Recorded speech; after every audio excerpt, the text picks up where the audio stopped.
کہ جنہوں نے ابو ہریرہ رضی اللہ تعالیٰ عنہ کی فقاہت پر کلام کیا اور ان کی حدیثوں کے رد کرنے کا ایک سبب انہوں نے کیا بیان کیا کہ ابو ہریرہ کی حدیثیں صرف وہی قابل قبول ہوں گی جو عقل اور قیاس کے موافق ہو. اگر عقل اور قیاس کے موافق نہیں ہے تو پھر ابو ہریرہ رضی اللہ تعالیٰ عنہ کی حدیثیں قابل قبول نہیں ہے. لوگوں نے ایسی جرأت کی ہے کہ واللہ تصور سے باہر ہے. اصول بزنوی کے اندر جو فقہ حنفی کے اندر ایک معتبر کتاب ہے اصول فقہ کی، اس میں کیا لکھتے ہیں؟ وَأَمَّا رِوَایَةُ مَنْ لَمْ يُعْرَفْ بِالْفِقْهِ وَلَكِنَّهُ مَعْرُوفٌ بِالْعَدَالَةِ وَالضَّبْطِ مثل ابی ہریرہ وانس بن مالک. اور آگے انہوں نے پورا کلام نقل کیا کہ انس بن مالک اور ابو ہریرہ رضی اللہ تعالیٰ عنہ یہ عادل تو تھے، ضابط تو تھے، لیکن فقیہ نہیں. نعوذ باللہ من ذلک. اسی طرح میزان الکبریٰ شعرانی کی جو کتاب ہے اس کے اندر بھی ابو ہریرہ رضی اللہ تعالیٰ عنہ کے بارے میں کہا کہ یہ فقیہ نہیں تھے.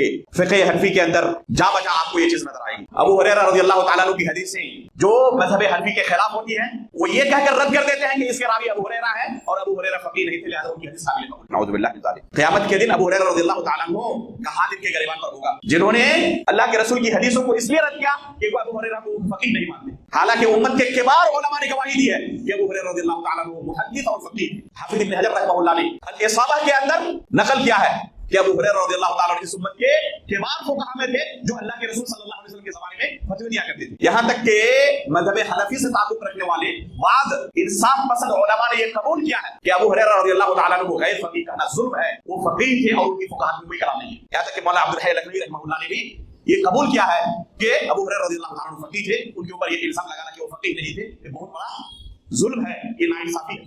فقہ حنفی کے اندر جہاں بجا آپ پائیں گے کہ جو حدیث ان کے مذہب کے خلاف ہوتی ہے وہ حدیث یہ کہہ کر رد کر دیتے ہیں کہ اس کے راوی ابو ہریرہ رضی اللہ تعالیٰ عنہ ہے، لہذا اس کو قبول نہیں کر سکتے. جیسے مسرات والی حدیث بالکل مذہب حنفی کے خلاف ہے، صحیح سند سے اللہ کے رسول سے ثابت. جب اس حدیث کا کوئی جواب نہیں لے سکے تو کیا کہتے ہیں یہ کہ اس حدیث کے راوی ابو ہریرہ ہے اور وہ فقیہ نہیں تھے، لہذا اسے تسلیم نہیں کر سکتے.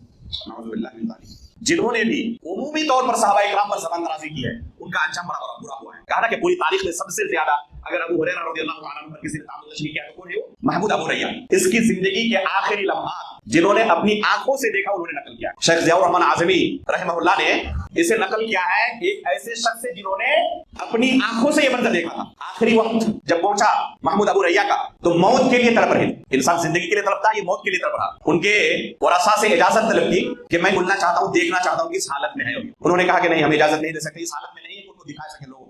بہت زیادہ اصرار کرنے کے بعد اجازت ملی. اندر گئے اور دیکھا کہ تڑپ رہا ہے، وہ موت کے لیے تڑپ رہا ہے اور ایک ہی لفظ زبان سے جاری ہے، ابو ہریرہ، ابو ہریرہ. آخری زندگی میں یہی لفظ زبان سے جاری رہا اور تڑپ تڑپ کر اس دنیا سے رخصت ہوا. دنیا کے اندر یہ عبرتناک سزا اللہ نے لوگوں کو دکھائی ہے.